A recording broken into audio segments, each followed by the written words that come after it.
안녕하십니까, 관리버입니다. 인사 한번 해주십시오. 네, 안녕하십니까. 김지명 전무입니다. 자연스럽게 잘하시네요. 처음 많이 나오시는- 해봤어요? 많이 해봤어요? 네, 오늘 뭐 어떤 정보를 좀 주실 거죠? 원자재나 뭐 이런 것들 상승하는 거, 네. 이런 가격들이 지금 앞으로 어떻게 될지 네네. 저희들이 좀 고민을 해봐야 될 것 같아요. 저희가 고민한다고 뭐 달라질까요? 달라지진 않는데 이제 뭐 예측 좀 해보고 네. 어떻게 준비를 해야 되는지 뭐 이런 이야기도 좀 해보고 요즘 목조주택의 추세, 정세 이런 것들을 허심탄회하게 이런저런 이야기를 좀 해보려고 합니다. 요즘 제일 이슈가 되는 게 저희 목조주택 업계뿐만이 아니라 전반적인 건축 업계에 굉장히 큰 이슈고 뭐 다른 분야도 좀 영향이 있을 것 같긴 한데 이게 어쨌든 코로나로 인한 상황이기 때문에 맞습니다. 네. 원자재 상승입니다. 원자재 상승. 저희가 이 목조주택 사업을 시작하고 이 정도로 심각한 적이 없을 정도로 상승률이 높고요. 높은 건 둘째치고 구하기도 어려운 자재들도 있어요. 그러니까 너무 물량이 부족한 거죠.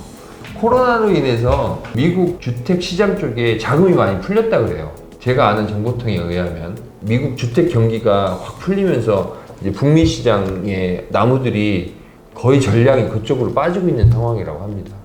뭐 더구나 중국에 밀리고 일본에 밀리는 우리 한국 시장에는 나무 공급이 좀 이렇게 뒤로 밀릴 수밖에 없는 거죠. 물량이 없어. 필요한 사람은 우리는 계속 집을 많죠. 지어야 수요는 되는데 많고. 그러면 이제 가격이 오르겠죠. 그렇죠. 네. 지금 뭐 단순히 보면 이런 상황이 이제 공급과 수요의 양이 맞지 않기 때문에 이 가격이 오르는 게 처음에 시작된 건 합판부터였죠. 네, 합판부터거든요. 이거 진짜 총체적인 난국이에요. 어떻게 할 수가 없어요, 저희는. 그러니까 저희가 진짜 견적을 오래전에 내고 최근에 시행하는 집들은 이제 골조공사 공정에서는 이제 마이너스 견적이 되고 있는 상황도 있는 상황이거든요. 네. 근데 저희 목조주택뿐만이 아니라 지금 철근, 레미콘 뭐 이런 원자재들 다 마찬가지예요. 시멘트도 엄청 올랐고요. 레미탈도 올랐고 주택 지으시려는 분들한테는 이게 분명히 영향이 있을 것 같아서 요즘 이게 주택 가격이 올랐지? 이렇게 놀라실 것만이 아니라 그렇죠. 어느 정도 이제 생각을 하셔야 되는 그런 맞습니다. 거죠. 네. 너무 많이 이제 상승을 하니까 이제 좀 많이 고민들을 하셔야죠. 근데 그렇다고 앞으로 내린다는 보장도 없잖아요, 이게. 근데 철근 같은 경우는 올랐다 내렸다 이렇게 좀 하긴 네, 하잖아요. 반복은 하죠. 워낙 이제 건축 경기에 영향을 많이 주는 게 저희는 이제 목조주택이라고 하는 이제 다른 분야지만 어쨌든 우리나라 이제 건물이나 모든 콘크리트 주택이 제일 수요가 많고 모르겠습니다. 이게 뭐 자재상에서 얘기가 시작된 그냥 루머일 수도 있는 거고 그래서 좀 희망적인 얘기를 드려야 될 것 같은데 뭐 어떻게 해야 돼요? 우리 전문님한테 뭐 제가 볼 때는 뭐 계속 오르긴 할 것 같아요. 어차피 지금 시작하셔도 늦지는 않고요. 뭐 제가 볼 때는 그러면 뭐 최대한 빨리 예. 시작을 하는 게 저는 옳다고 봅니다. 아. 네. 어차피 인건비도 상승하는 건 매년 마찬가지고요. 그렇죠. 네. 뭐 내년에 한다 그래 지금보다 네. 싸게 짓기는 어렵다. 네, 전망이. 제 생각은 그렇습니다. 네, 그러니까 오랫동안 준비해 오신 분들이 지금 이제 급등하는 이 원자재 값 때문에 뭐 계획을 포기하신다라고 해서 상황이 크게 달라질 것 같지는 않아요. 네. 네. 어차피 인건비는 계속 앞으로 오르는 거고요. 네. 인건비는 떨어지진 않습니다. 그러니까 그렇게 생각하시면 네. 지금 준비하셔도 뭐 크게 저는 무리가 없다고 봐요. 그 원자재 값이 올랐다 그래도 건축비가 그렇게 많이 오르는 건 아니니까요. 그런 것도 감안하고 생각을 하시면 될 것 같아요. 맞습니다. 네. 뭐 내린다라고 좀 희망적으로 생각하기는 어려운 상황이기 때문에 그걸 뭐 시기를 늦추는 건 그렇게 현명한 선택은 아니라고 아니다. 봅니다. 예. 네. 뭐 저희가 예측하는 게 다 맞진 않으니까요. 또 뭐 저희 말만 듣지 마시고 어쨌든 상황은 좀 그렇다라는 걸 좀 알려드리고 싶었고요. 그리고 전무님 나온 김에 뭐 하나 더 제가 볼 때는 그 요즘 문의가 좀 많은 게 필지 구입에 대해서 가끔 문의를 하시는 분들이 있어요. 전무님한테 필지 구입에 대해서 네. 상담을 하러 오신 분들이 네. 땅도 없이 오시는 네. 분들이네. 그렇죠. 네. 그러면 대단하신 사실 열정이 되죠, 이게. 열정이 있으신 분들이 어떤 땅을 사면 좋을지 네. 저희는 사실 근데 건축을 하는 사람들이지 땅을 골라드리는 사람들은 아니잖아요. 그렇죠. 그건 그죠? 아니죠. 네. 근데 그분들도 그걸 아세요. 네. 근데 왜 물어볼까? 그래도 어떤 그 조건이 돼야 좀 좋을지 이제 건축하는 사람이니까 그렇지. 다 알 거라고 네, 생각을 네. 하죠. 이제. 뭐 답변을 잘 해드리고 있습니까? 어떤 땅이 좋죠? 제가 볼 때는 우선은 뭐 진입로도 좋아야 되고요. 우선 택지면 더 좋겠고 전망이 택지면 좀- 좋다? 네, 택지면 전 더 좋다고 봐요. 뭐 개인적인 성향 네, 제 아닌가요? 개인적인 의견이고요. 그러니까 개인적인 의견 넣지 마시고 네. 그 뭐라 해야 되냐? 객관적으로 주의해야 될 것들도 한번 따져봅시다. 진입로가 없는 땅이 있어요. 길은 있는데 뭐 지적사항에서 없다거나 그렇죠. 예. 그죠? 이건 건축 허가가 안 됩니다. 첫 번째 확인하셔야 되는 게 진입로가 지적도상에 문제 없는지 법적인로 이제 도로가 인접하고 있는지 이걸 이제 보셔야 되고요. 그게 몇 메다가 돼야죠. 그게 몇 메타가 돼야죠. 3m인 경우도 있고 뭐 4m인 경우 지자체마다 좀 다르긴 한데 이 갑자기 또 치수로 훅 들어오시니까 내가 답변을 못 드리겠네. 보통 이제 3m 이상 네. 이제 진입로 확보가 돼 있어야 되는데 주차 구역이나 이런 거 여러 가지 상황에 따라 뭐 4m인 경우도 있고요. 상황에 따라 좀 다르긴 합니다. 근데 어쨌든 진입로가 집을 짓고자 하는 이제 집원에 근접해 있는가 보셔야 됩니다. 지적도상 미세하게 뭐 떨어져 있어서 다른 사람의 땅에 사용 승인을 받고 들어와야 된다거나 이렇게 되면 좀 머리 아픈 일이 발생을 하거든요. 뭐 있지? 건폐율, 네, 건폐율과 용적률 이런 차이. 네. 땅을 덜컥 샀는데 마당 넓게 우리 한 30평 지으면 마당 넓게 나오겠다 그렇게 해서 한 120평 정도 사셨어요. 거기 자연 녹지야. 자연 녹지 건폐율 몇 프로입니까? 젊은이면 20%. 네. 예. 자연 녹지 20%니까 보존 지역. 네, 건폐율이 20%인 곳은 120평 땅을 사면 24평까지밖에 못 짓는 거예요. 그렇죠. 그죠? 네. 그러면 24평으로 할 수 있는 게 사실 별로 없어요. 2층을 올려야 돼요. 그렇게 되면. 난 단층집 30평 딱 지으려고 했는데 30평 단층을 지을 수 없는 땅인 거야, 이게. 이게 이제 굉장히 또 걸림돌이 되는 경우가 있죠. 내가 지으려는 어떤 계획과 맞는 건폐율을 확보할 수 있는지 이걸 확인하셔야 됩니다. 그러니까 계획관리지역 같은 경우에는 뭐 40%, 뭐 주거지역 같은 경우에 40에서 한뭐 60%, 뭐 이렇게까지 나오는데 보통 요즘 이제 새로 이제 받는 주거지역 같은 경우에는 전용 주거지역은 40% 세종시 같은 경우에 40%인 경우가 많아요. 근데 오래된 이제 주거단지 같은 경우에는 60%까지도 나오기는 합니다. 그리고 고민을 많이 하시는 게 향이에요, 향. 방향. 그죠? 방향. 네, 맞습니다. 향. 남아 선호사당이 아니라 남양 선호사당이 있습니다, 우리나라에. 그치, 남아 선호사당은 없어졌는데 남양 선호사당은 아직 남아있는 것 같아요. 중요합니다. 뭐 북향 땅을 사시라는 얘기는 아니에요. 근데 저는 동양 정도는 괜찮다고 보고요. 완전 사양은 안 되는데 남서양 정도까지는 저는 괜찮다고 봅니다. 그리고 그러면 뭐 남양이 아닌데 최강이 괜찮나요? 뭐 이렇게 하시는데 제가 북향인 땅에도 집을 지어봤는데 북향 조망인 거지 창은 남쪽으로 낼 수 있잖아요, 주택은. 그렇죠. 네. 근데 왜 남향을 더 선호하시냐면 아파트는 한쪽으로만 창이 나 있잖아요. 이렇게 사면 중에 물론 이제 뒤쪽도 나 있지만 이 앞쪽으로만 창이 나 있는데 이게 동쪽으로 돌아가 있으면 채광량이 부족한 거예요. 이게 넘어가면 이 측면에는 창이 없으니까. 근데 주택은 사면에 다 창을 낼 수 있잖아요. 심지어 천장에도 낼 수 있어요. 그러니까 채광은 그렇게 고민하실 일이 아닙니다, 사실. 중요한 건 조망이죠, 전망. 예. 네. 조망이 내가 어떤 걸 보고 사느냐가 그 전원주택의 가치로 따지기에 굉장히 중요한데 조망이 딱 좋아요, 되게 멋있어. 쫙 산이 펼쳐지고 네. 막 오늘 현장 거기 보험 갔는데 그 속리산 쫙 보이기 너무 멋있더라고요. 네. 네. 그런 땅이어서 가서 딱 샀는데 집을 짓고 한 6개월 살았는데 갑자기 앞에서 막 집을 막 지어. 그죠?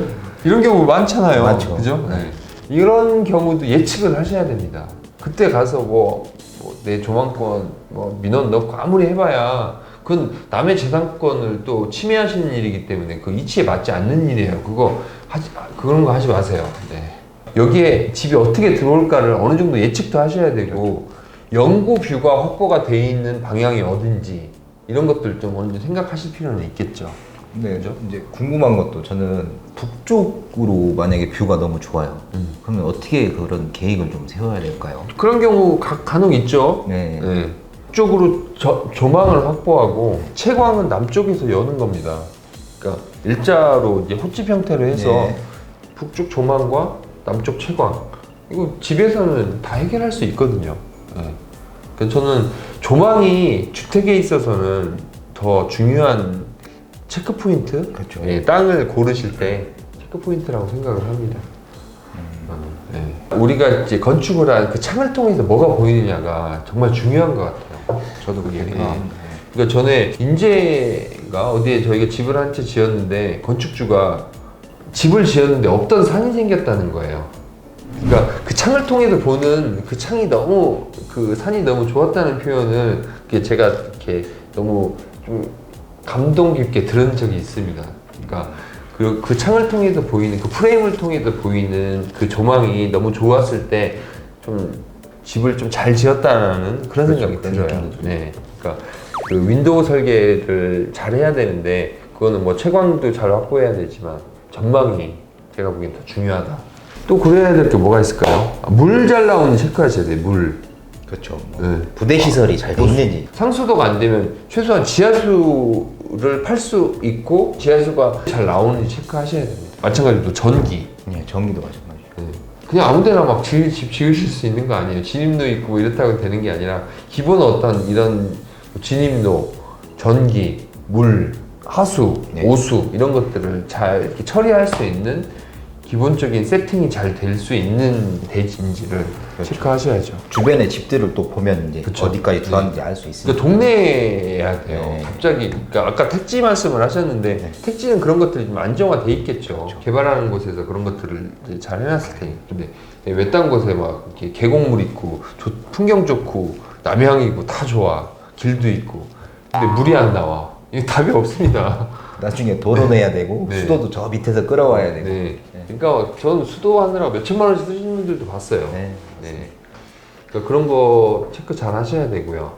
입지 얘기까지 해야 되나 우리가 부동산도 아니고 입지는 건너뛰겠습니다. 네. 살기 편한 곳이면 땅값이 비쌉니다. 뭐 그러니까 이건 논외로 해야 되는 게 맞는 것 같아요. 네. 저는 그런 것도 요즘엔 중요한 것 같아요. 내가 집을 지었는데 그 주변에서 할 수 있는 취미생활. 내가 낚시를 좋아해. 그러면 좋죠. 네.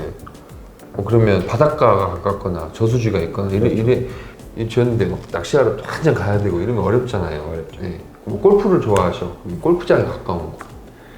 뭐 이런 어떤 취미생활과 어떤 그런 문화적인 것들이 좀 나와 가까운 뭐 입지를 굳이 따진다면 뭐 그런 정도는 생각해 볼 수 있겠죠. 그렇죠. 네. 생각해 그러니까, 볼 수 있죠. 네. 자연재해에 대해서도 좀 생각은 하셔야 되긴 해요. 그러니까 비가 많이 왔을 때 산사태나 이런 것도 생각하셔야 되고 강물이 범람까지는 안 하겠지만 약간 이렇게 계곡물이 좀 이렇게 많이 이렇게 넘었을 때 우리 집에 영향을 줄 수 있는 어떤 최악의 경우까지 좀 중요한 부분인데 뭐 흔히 일어나는 일은 아니지만 이것저것 막 난 잘 모르겠다. 주변에 집 많은 곳으로 가세요. 그럼 괜찮습니다. 그리고 뭐 제가 보니까 또 이런 토목 있잖아요. 토목이 병행돼야 되는 경우. 그런 경우. 땅값은 싼데 네. 막 이렇게 석축 한 2m씩, 네. 3m씩 쌓아 올려야 되고 이러면 배보다 배꼽이 더 큰 그럴 수도 있죠. 그러니까 땅을 구매하실 때 여기 집을 지을 수 있는 환경을 구축하는 단계까지도 네. 생각을 하셔야죠. 고려를 배지일 경우에는 개발행위 부담금이 안 들어가지만 논이나 뭐 답을 이제 그렇죠. 논을 형질 변경을 해서 형질 변경할 사용하게 때는 되면 그 이제. 비용도 공시지가의 한 30% 정도 생각을 하셔야 되거든요. 이런 전반적인 비용까지 생각을 하셔야 되기 때문에 그런 것도 감안하셔야 되고. 토목도 근데 이제 건축에 이제 도면이 어느 정도 나와야 이제 토목도 같이 할 수 있는 거 아닌가요? 그렇죠. 예. 근데 이게 저희 산에다가 이렇게 지으려면 어디 경사면에 집을 지을 수는 없잖아요. 그렇죠. 그러니까 그림 이렇게 깎거나 여기를 메우거나 네. 이렇게 하셔야죠. 그렇죠. 이런 것들도 이제 신경을 쓰셔야 되는 부분이죠. 그러니까 그 땅을 가서 그 땅 주세요 이렇게 사시는 분들은 없잖아요. 그렇죠. 그죠? 네. 이거 얼마에 땅 주세요 이렇게는 안 하잖아요. 계약할 게 이게 아니라 그 땅을 좀 낮에도 가보고 밤에도 가보고 비 오는 날도 가보고 좀 최소한 한 5번 시간대별로 그리고 뭐 퇴근 시간에도 가보고 출근 시간에도 가보고 이렇게 해서 그 좋은 느낌이 계속 유지되면 그 땅은 괜찮은 땅이죠. 나랑 우리랑 인연이 될 수 있는 땅이라고 봅니다. 맞습니다. 예. 저희가 땅 전문가는 아니라서 저는 건축을 할 때 어떤 걸 고려하면서 보면 좋을지 위주로 말씀을 드린 거고요. 예. 뭐 땅이 어떤 땅이 좋다 이런 말씀을 드린 건 아니니까 오해하시면 안 됩니다. 예. 저희 뭐 구독자가 많은 건 아니지만 저희 유튜브를 보고 오시는 분들이 많이 있으셔서 너무 감사합니다. 저희는 유튜브를 통해서 좀 이렇게 긍정적인 에너지를 좀 소통하고 싶어요. 네. 근데 댓글을 안 좋은 얘기도 좀 쓰시고 좀 공격적으로 하시는 분들 있으시던데 그러시지 않았으면 좋겠어요. 그냥 이렇게 저희가 하는 방법이 옳다 틀리다 이런 너무 이거에 어떤 전문가적 견해를 해주시는 건 좋습니다. 근데 그게 비판적인 어떤 상황으로 근거 없이 하시는 분들이 있으시더라고요. 그런 분들은 다 좋은데 저희 댓글에- 구독자분들은 다 알아요. 또 제가 볼 때는 판단을 다 하시게끔 돼 있어요. 그러니까 뭐 저희는 저희가 옳다라고 생각하는 거를 하는 사람들이고요. 디테일한 시공 방법이나 이런 거에 대해서 뭐 저희 유튜브에서 이렇게 얘기 안 하셨으면 좋겠고요. 제가 답변 못 드리는 거에 대해서는 저희가 뭐 유튜브 담당자가 있는 것도 아니고 저 일주일에 간신히 시간 내서 요거 한 편 찍습니다. 그러니까 뭐 답변 못 드리는 것도 좀 양해를 부탁드릴게요. 그럼 오늘 여기까지 하도록 네, 하겠습니다. 그냥 인사하고 마치도록 할게요. 감사합니다. 네, 감사합니다.